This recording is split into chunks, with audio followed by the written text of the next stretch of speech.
Our first speaker is Lisa S. from Somerset in the United Kingdom. Her home group is the Early Risers group, and she will be speaking on Make Me a Channel for 30 minutes. Lisa, it's all yours.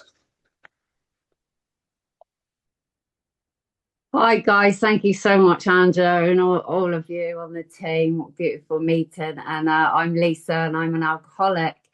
And yeah, do you know, I'm just so grateful to be sat here. I'm so grateful that I'm alive. I'm so grateful that I found AA in the rooms and all of you guys. This disease is so chronic and progressive, and it was killing me. And for that, I'll be truly grateful that I found you all. This topic you gave me, I just smiled as soon, make me a channel.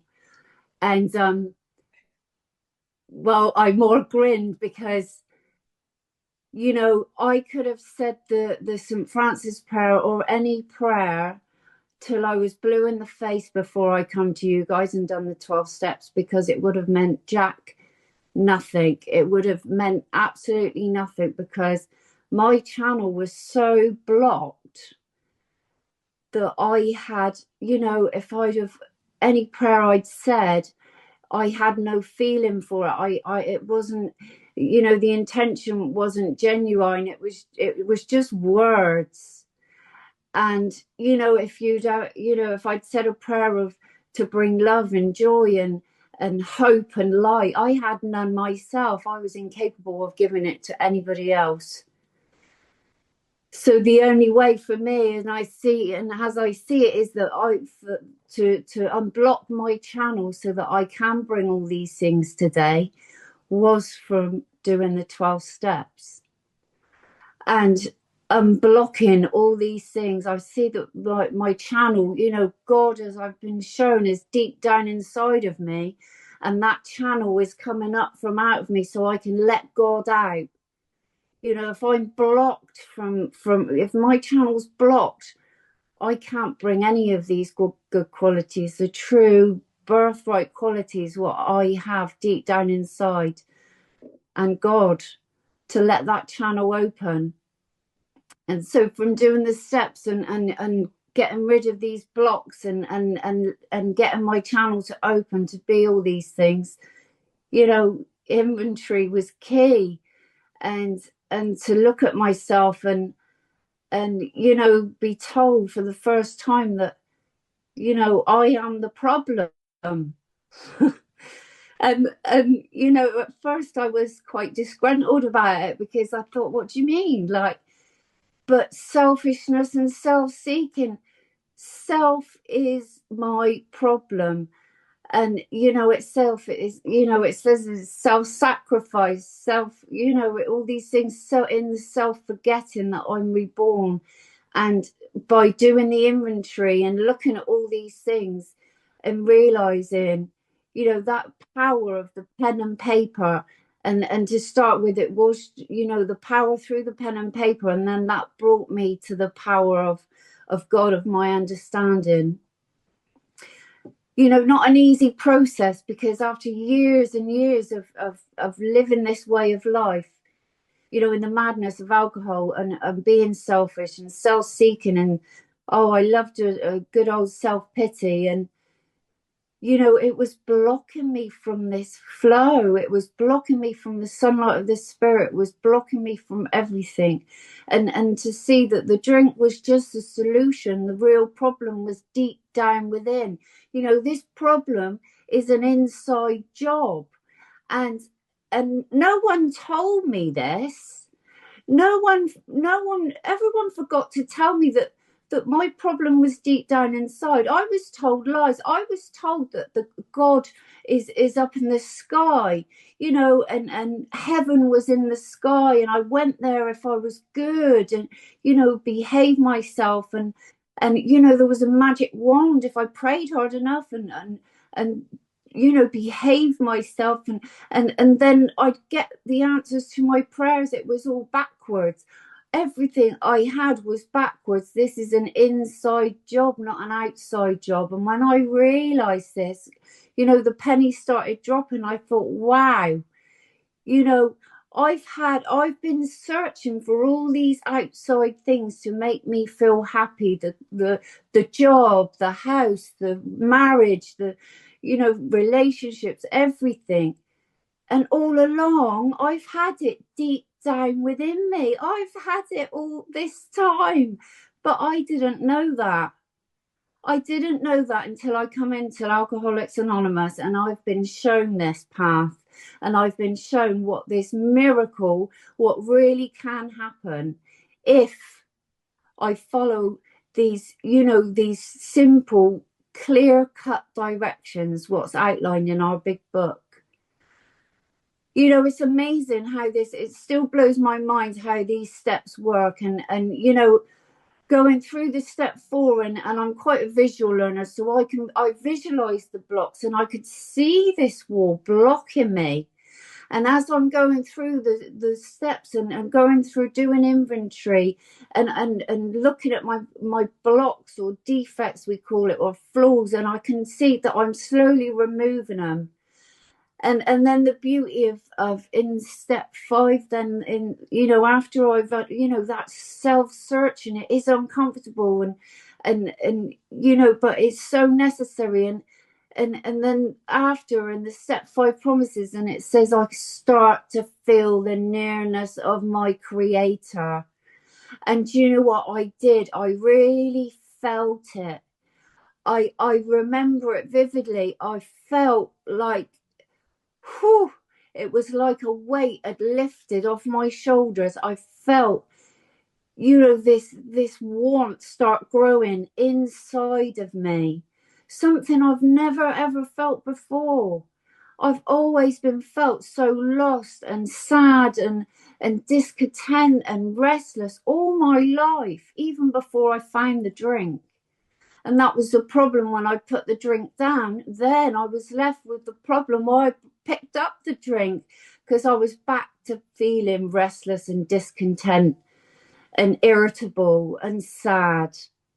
So these spiritual tools was laid at my feet. I had no choice, but I had to pick them up. You know, them 2 alternatives.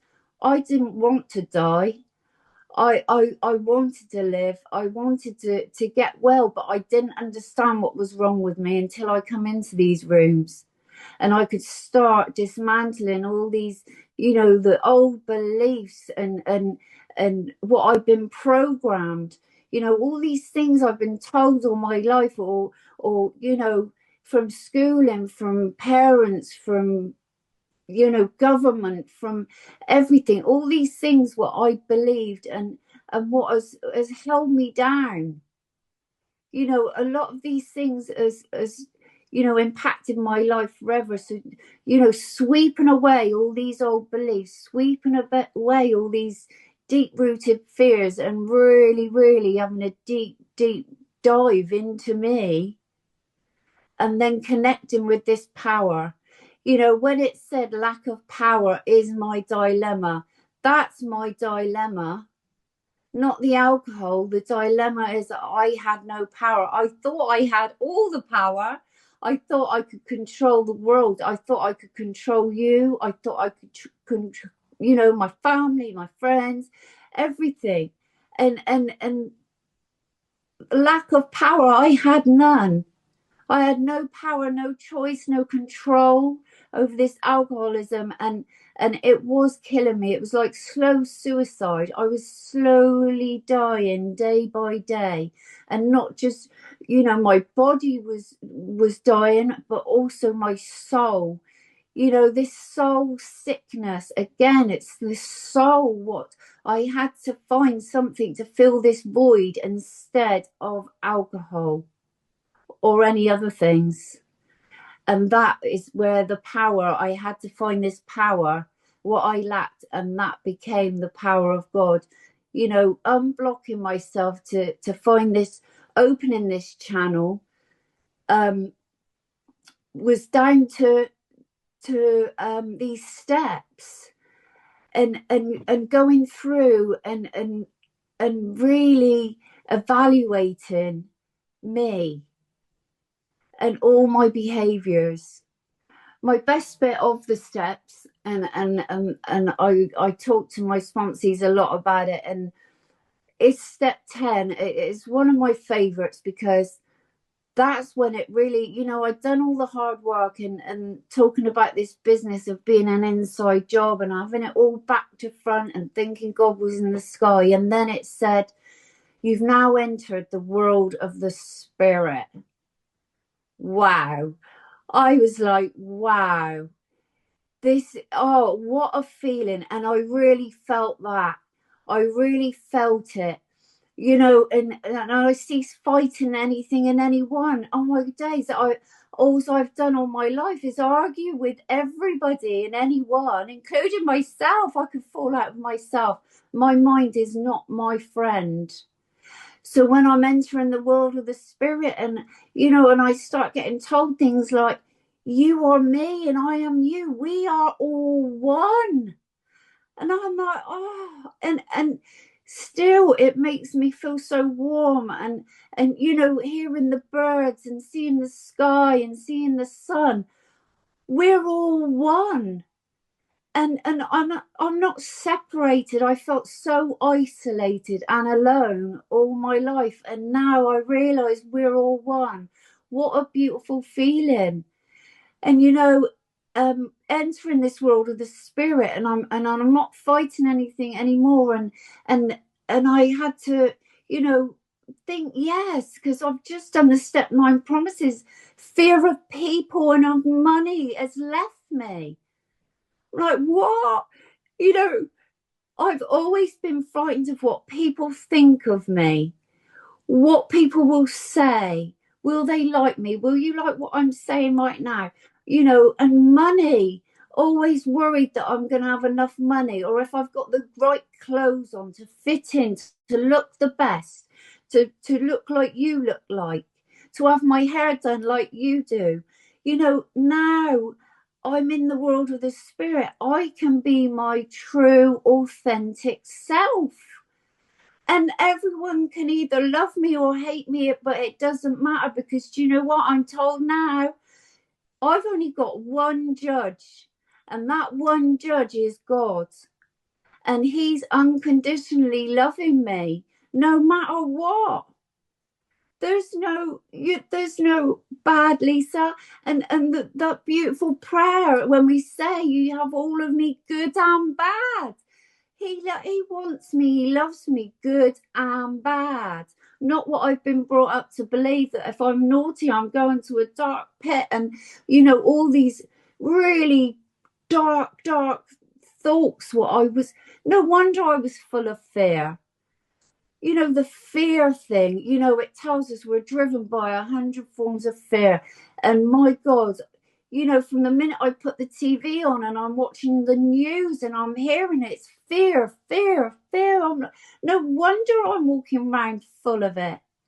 Do you know, before I come into these rooms, I was on so many tablets, what the doctor calls anxiety. Now I know today it's full of fear. Do you know what? From working these steps, I don't take one bit of medication, and I'm not advocating anyone stop their medication. But my story is that by working this program, I don't have to take medication for my fear today. Like, it blows my mind. It just blows my mind. You know, it says when the spiritual malady is straightened out, we straighten out physically and mentally. When I come into these rooms, I was literally on my knees. I could not, it took the use of my legs. I couldn't walk because it's chronic and progressive. 6 months prior to that, I was okay. I wasn't okay, but physically I was walking. It took me that quick. Today I cycle a bike most days. Today I'm smiling like this when I might have smiled before, but it wasn't true. It wasn't me. It was fake. Everything about me was fake. I'd smile and I'd laugh and I'd say things, and nothing was true. I was the most dishonest person, mainly to myself. because I told these lies because I wanted everyone to believe that I was okay, and I really wasn't. When they say this disease is baffling and cunning, and oh my God, isn't it ever? And it still is for me today, because I've got that lovely promise come true where the desire for me, the drinking has been removed. But I still have my, my selfishness and my self-seeking and my self-pitying, what can sneak in. I'm a great one for self-pity. I still tend to think that playing the victim is going to benefit me. I still think by you all saying, oh, poor you, or, patting me, I think that that's going to benefit me, when today I know it doesn't. I am of no maximum service to you or to God if I'm in my pity pot.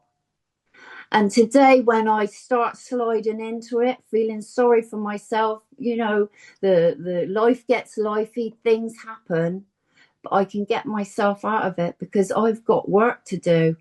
I can self-sacrifice, get out of self, and I can, be of help and usefulness to people around me, not just in the rooms. Practicing these principles in all my affairs. I don't just sit in this room today and say this stuff. I do practice it in all my affairs to the best of my ability. I don't always get it right, but I help people in the street if they're struggling. I help someone in the supermarket. I help strangers on the bus. Small things, even by smiling at something. All these things are free. And I do it today because I want to, because I like helping others. I like being benefiting others, and maybe making them feel happy for their day, bringing that joy to someone else. Forgiveness again, I held on to these resentments again, the power of pen and paper, and you guys pointing out to me, I can't hold on to resentments. I have to forgive. And there was some things I thought, yeah, I've forgiven everything, but there was some things I was holding on to. I can't afford to hold on to anything, because it tells me it is my number one offender. It will take me out the door. And I do follow all these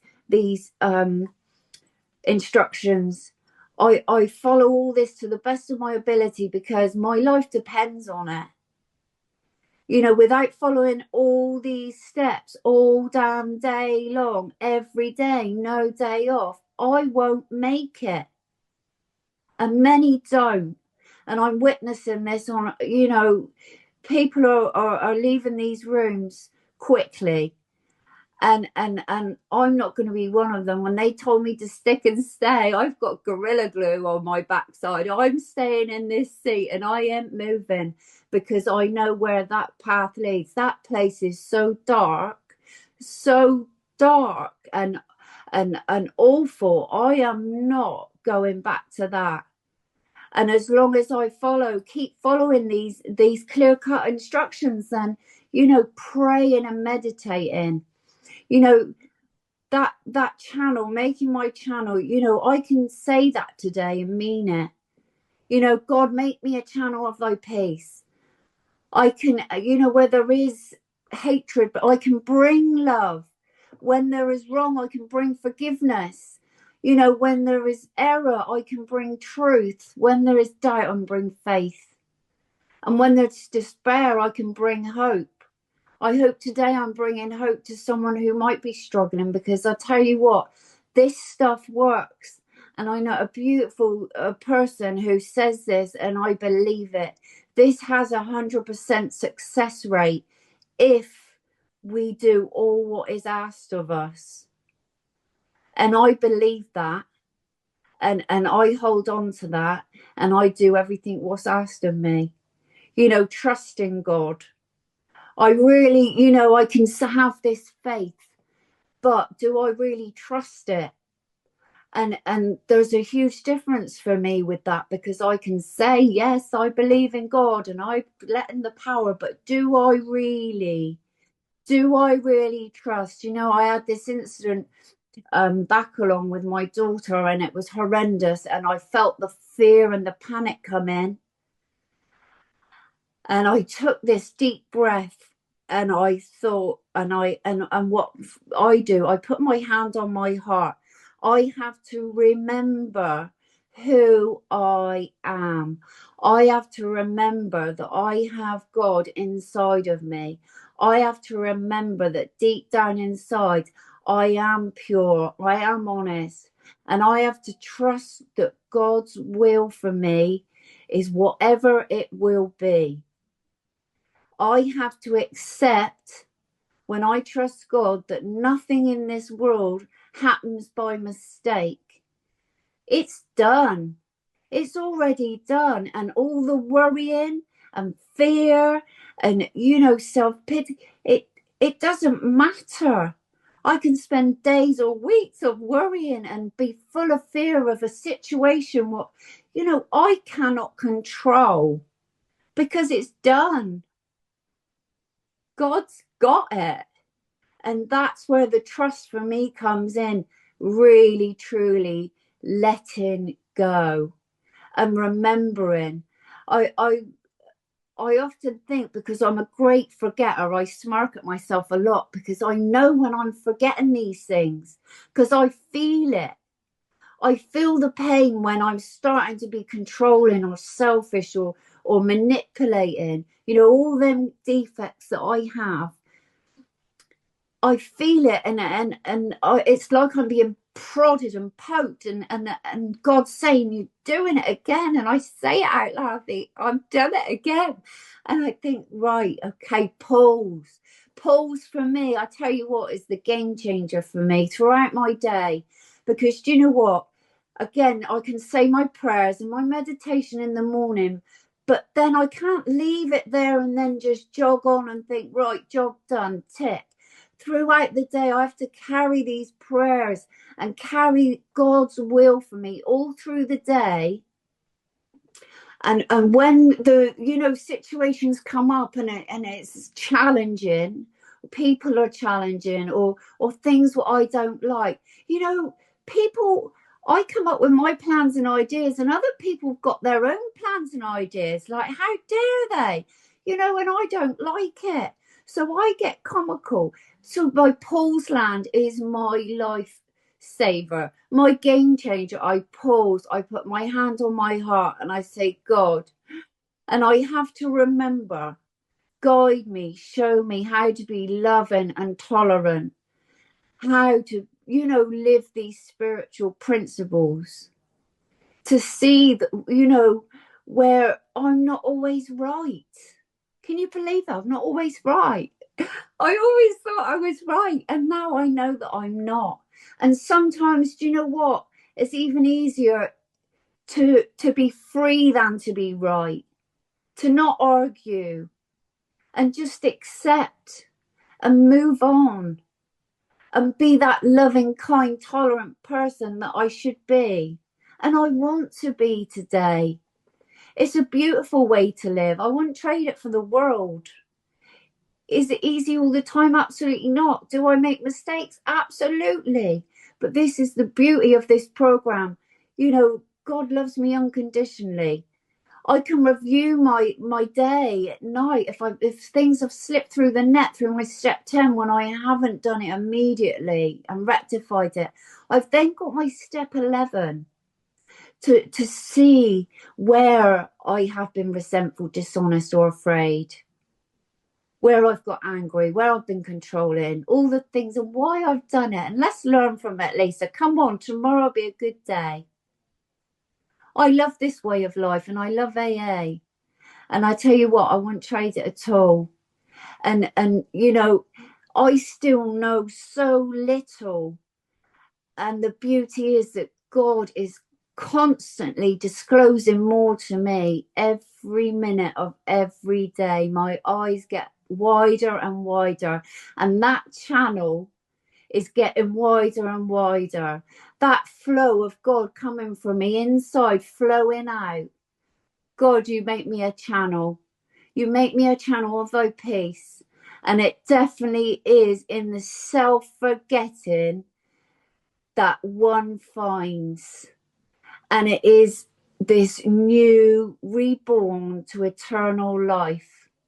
In this spirit world, nothing ends. I am infinite, powerless. I've tapped power with God deep down inside of me. Wow. I just love it. It brings a sincere joy to my life today. And do you know the most beautiful thing of it is that it rubs off. The rippling effect of what this program, with God in one hand and the 12 steps in another, makes me a better person. And it also ripples out to my children and my family and my friends. Everyone's reaping the benefits from this. I just got to put the work in. You know, faith without works is dead. And I love a small paragraph in the book, and it says, faith alone is insufficient. To be vital, faith must be accompanied by self-sacrifice and unselfishness, constructive action. And that's what I have to remember. I can talk this talk right here, right now, but do I leave this room? Do I walk the walk in all my affairs? This spiritual life is not a theory. I have to live it every day. And I have to keep reminding myself that. I am an example today of what AA is. I have to show the goodness and the truth and the warmth of what us guys portray, what we all do so beautifully. AA works. God is real. And I absolutely love it. And I am absolutely so grateful for my life to be sat here with you guys and that I found you. I really am. And I'll leave it there. Thank you, guys.